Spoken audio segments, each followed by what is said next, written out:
नमस्कार साथियों। आज प्रतियोगिता दर्पण के श्रृंखला को आगे बढ़ाते हुए हम 3-4 टॉपिक्स पर चर्चा करेंगे और इस जो मुख्य फैक्ट जो एग्जामिनेशन के पॉइंट ऑफ व्यू से इम्पोर्टेंट है उसकी चर्चा करते हुए आगे बढ़ेंगे। आप इसे नोट डाउन कर सकते हैं और रिवीजन करते चलें। आज सबसे पहले हम देखते हैं कि इसमें एक चर्चा हुआ था इंडियन आर्मी के बारे में। इंडियन आर्मी ने क्या किया है, इसमें एक ब्रह्मोस क्रूज मिसाइल का नाम सुने होंगे। ब्रह्मोस क्रूज मिसाइल के थ्रू जो है एक कम्बेट मिसाइल यानी कि एक लड़ाकू जो है मिसाइल का जो है प्रक्षेपण किया गया था। यहाँ पर कहाँ पर ये हुआ था, तो ये एक्चुअली बे ऑफ बंगाल में किया गया था।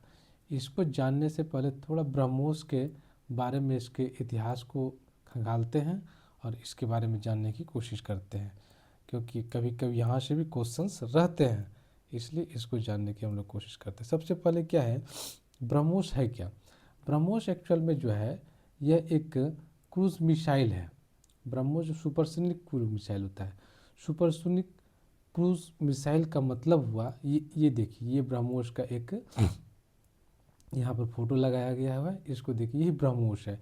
यह एक मिसाइल है और इस मिसाइल के का खूबी ये होता है कि ये जो है सुपरसोनिक का अर्थ होता है, इसका जो होता है स्पीड जो माना जाता है 3 मैक के आसपास है।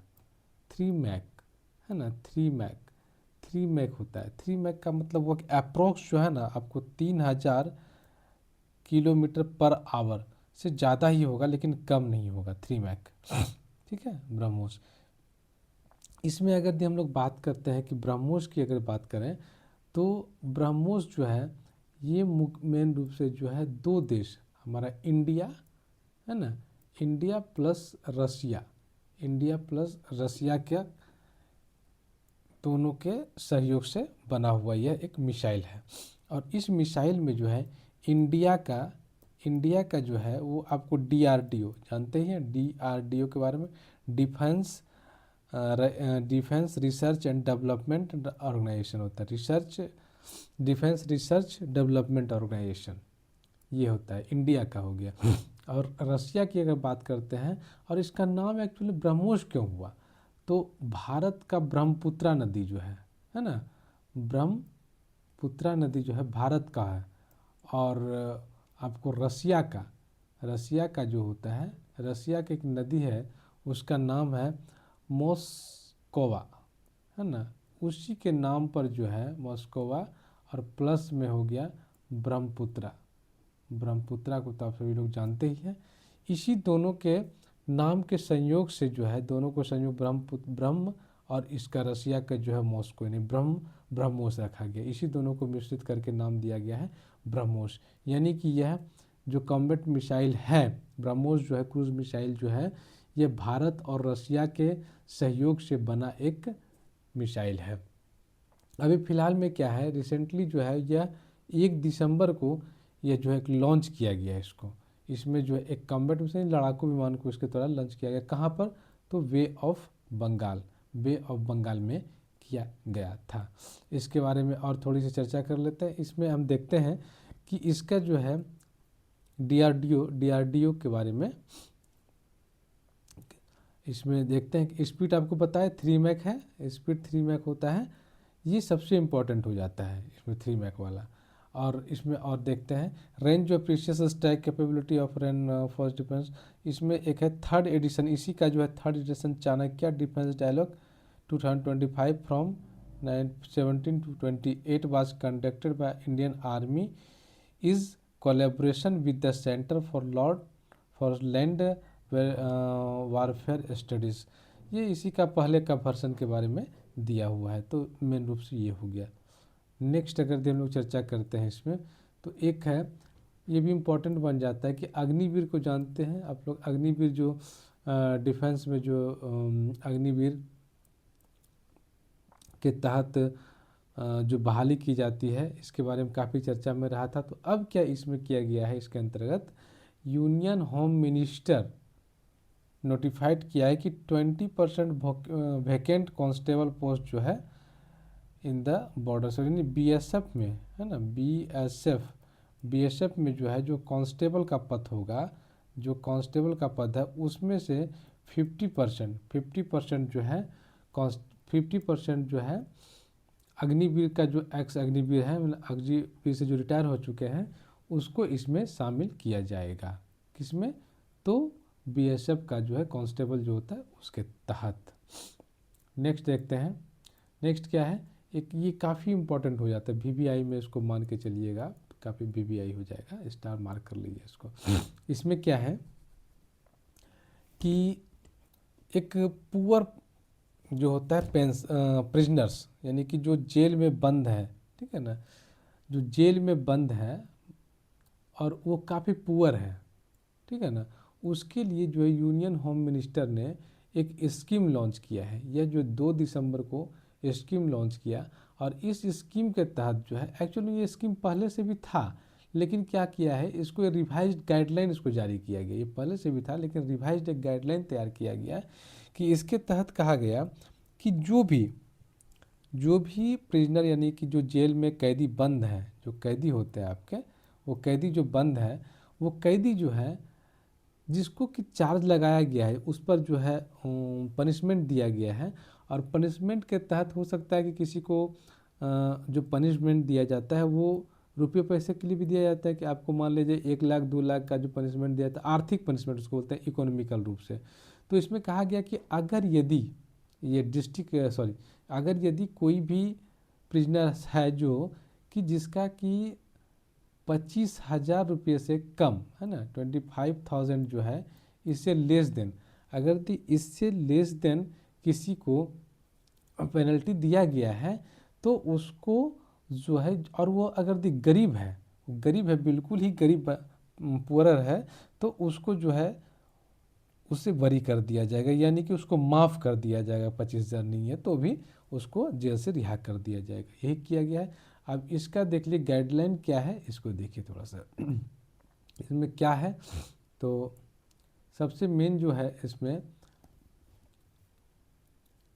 25, देखिए ये क्या होगा आपको, इसमें प्रिजनर जो है, सबसे पहले तो डिस्ट्रिक्ट आपका जो है जो कोर्ट होता है, ठीक है ना, डिस्ट्रिक्ट कोर्ट लेवल पे इसका फ्रेमवर्क तैयार किया गया है, डिस्ट्रिक्ट कोर्ट लेवल पे।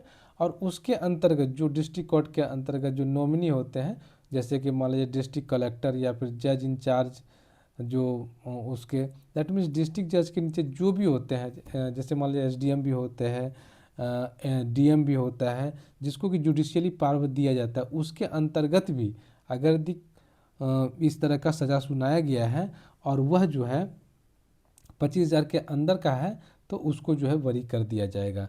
और इसके लिए जो है एक ज्वाइंट सुपरिटेंडेंट जो है कमेटी का गठन किया जाएगा, ठीक है ना। और उसमें जो है जो कमेटी का गठन किया जाएगा, और उसमें एक कमेटी के तहत पहले उसको वेरिफिकेशन किया जाएगा, डिस्ट्रिक्ट लीगल सर्विस अथॉरिटी है ना, सेक्रेटरी, इसके तहत डीएलएसए के तहत। और उसको जो है पहले नियुक्ति किया जाएगा, और नियुक्त करके उसको यह अधिकार दिया जाएगा, आप पता लगाइए कि यह जो जेल में कैदी बंद है इसकी आर्थिक स्थिति कैसी है, क्या यह 25,000 देने लायक है क्या नहीं है। अगर दिन नहीं है तो इसको जो है इस पर रिपोर्ट देगा, और उस रिपोर्ट के आधार पर इनको बरी कर दिया जाएगा, है ना। ये काफ़ी अच्छा जो है एक पहल है गवर्नमेंट के द्वारा, ठीक है। ये पहले एक्चुअल में लॉन्च किया गया 2023 में ही लॉन्च किया गया था, सपोर्ट टू पुअर प्रिजनर के लिए, है ना, कि जो भी एक्सट्रीम बैकवर्ड हो, यानी कि एक्सट्रीम पॉवर्टी, यानी बहुत ज़्यादा जो गरीब होता है, उसके लिए इसको जो है किया गया था। नेक्स्ट अगर हम लोग टॉपिक देखते हैं, काफ़ी एकदम से इसको स्टार मार्क कर लीजिए, ये टॉपिक को, बहुत इंपॉर्टेंट टॉपिक है, एकदम से आपको एग्जामिनेशन में देखने के लिए मिलेंगे ही मिलेंगे। इसमें अगर हम लोग देखते हैं तो एक है ध्रुव 64, पूछ देगा आपको ध्रुव 64 क्या, ध्रुवा जो है 64 वो है क्या, ठीक है ना। तो अभी फ़िलहाल में जो है रिसेंटली इंडिया में जो है अभी तक हम लोग माइक्रो प्रोसेसर के लिए पूरी तरह से, माइक्रो प्रोसेसर बनाते हैं जो, उसको पूरी तरह से हम लोग डिपेंडेंट थे कहाँ, दूसरे देश पर, है ना। तो फर्स्ट टाइम जो है ध्रुव 64 जो है इंडिया का पहला, बहुत important, very very important, first home ground 1.0 gigahertz यानी कि 64 bit dual core micro processor. ये जो है भारत का पहला ऐसा है जो कि माइक्रो प्रोसेसर है भारत का, और उसकी जो कैपेसिटी होगा 1.0 गीगाहर्ट्ज़ का है। ठीक है, इसको डेवलप कौन किया है? तो सीडेक ने डेवलप किया है, यानी centre for development of advance computing ने इसको डेवलप किया है। माइक्रो प्रोसेसर डेवलपमेंट प्रोग्राम के अंदर इसको डेवलप किया गया है। यानी कि कुल मिला के ध्रुव 64 जो है वो क्या है? तो वह है आपका माइक्रो प्रोसेसर। सीडेक के द्वारा इसको निर्माण किया गया है। ये देखिए, यही है ध्रुव 64, इसके फोटो लिया गया है। इसी को हम लोग ध्रुव 64 के नाम से जानते हैं। ठीक है, ध्रुव से। अब इसका कुछ फीचर्स है, उस फीचर्स को देख लीजिए। इस फीचर्स में सबसे पहले क्या है? इट इज़ बिल्ड विथ की फीचर्स देखिए, build with modern architecture feature, बिल्कुल मॉडर्न आर्किटेक्चर के फीचर में बनाया गया है। It delivers highly efficiency and enhanced multitasking capacity and improved reliability. इसका जो है wide range of external hardware system, ये भी है। Processors modern fabrication leverage technology और हाई परफॉर्मेंस चिप है। काफ़ी जो हाई टेक्नोलॉजी का यूज करके इसको बनाया गया है। इसमें जो है इट इज़ सुटेबल फॉर जो है सच एज 5G इंफ्रास्ट्रक्चर, मतलब काफ़ी सूटेबल होगा 5G इंफ्रास्ट्रक्चर के लिए भी सूटेबल होगा, मतलब जो लेटेस्ट टेक्नोलॉजी है उस टेक्नोलॉजी पर इसको जो है बनाया गया है। इसमें क्या है कि ये जो है it provides home ground microprocessor technology design for startup academia and industry to build test and scale indigenous computing products without relying foreign processor. यही हुआ कि मतलब इसमें जो कोई भी फॉरेन प्रोसेसर जो है उस पर निर्भरता को हटाते हुए इसमें जो है किया गया है, यानी कि बिल्कुल हमारा निर्भरता जो है हटाने के लिए इसको किया गया है। ठीक है, India already has 20% of world chip design engineer. सबसे रोना ये है कि भारत में जो है जो हमारा माइक्रो जो इंजीनियर होता है, लोग इंजीनियर जो है जो इस प्रोसेसर को रेडी करता है, जो प्रोसेसर को बनाता है इंजीनियर, सोचिए कितना, मतलब इस तरह का 20%, वर्ल्ड में जितना इंजीनियर है ना उसका 20% भारत में है, और उसके बाद भी हमारी स्थिति ये है कि हम दूसरे पर डिपेंड करते हैं। इसीलिए वक्त है कि इस 20% जो हमारे पास जो मेरिट है उस मेरिट का यूज किया जाए। अब जो है success of Dhruva escalated the road map of Dhanush and Dhanush plus plus, ये सब पहले का था रोड मैप, इसलिए जो है पहले का धनुष प्लस। नेक्स्ट देखिए, नेक्स्ट क्या है?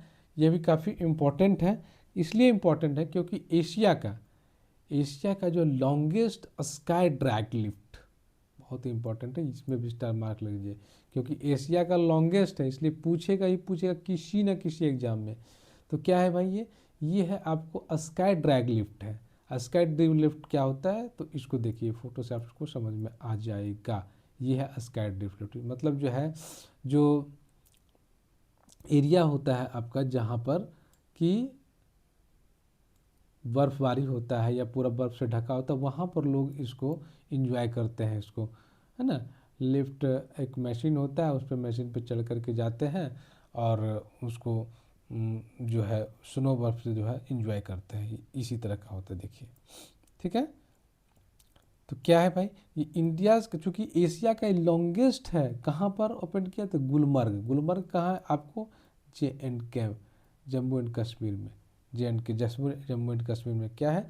तो आपको 13 दिसंबर 2025 को ये जो किया गया था, Asia longest sky drag lift and rotating conference hall at latitude of 4390 metres to match with the world class facility for स्कायर्स।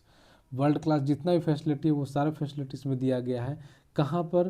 तो नॉर्थ कश्मीर का जो है, कश्मीर का इलाका है, नॉर्थ गुलबर्गा, वहीं पर एशियाज़ लॉन्गेस्ट स्काई ट्रैक।